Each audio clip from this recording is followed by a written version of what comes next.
yung pong idinagdag sa budget ng DPWH na so far po ang kanila pong proposed budget lamang ay 825 billion. Ang idinagdag na budget sa DPWH na hindi naman humihingi ng dagdag na pondo ay 288.6 billion pesos. So mas malaki pa sa budget ng isang kagawaran na napaka-importante ang idinagdag nila sa budget ng DPWH na nag-aawak-awak na ang budget at hindi naman humihingi ng dagdag, dinagdagan nila. Ito ho yung katotohanan, facts po ito.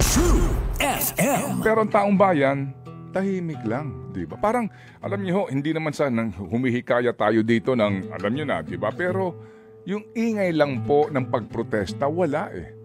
Para bagang nasanay na po tayo, parang tanggap na po natin to. Eh dito po, hashtag alam na eh.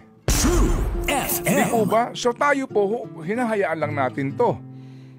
Ako dito, maingay kami, pero bakit wala pong ingay?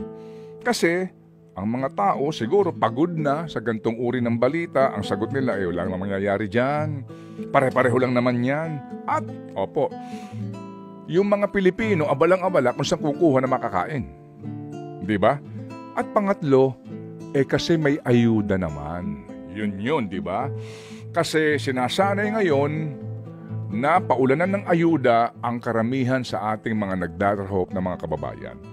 So, ang kasabi nga, mas maganda pa yung walang trabaho eh. Kasi may akap ka, may AX ka eh. May tupad ka eh. Pero yung may mga trabaho, hindi na ho binibigyan. Kasi nga daw po, may kinikita ka na. So ito ho yun, ito ang sitwasyon sa ating bayan na ito. Sa akin pong palagay mga kapatid, kung hahayaan po natin po ito na mangyari at mangyari, talaga pong bukas makalawa, ang tangi pong siguradong yayaman dito ay ang mga naglilingkod daw sa bayan at ang kanilang mga kasapakat na kontratista.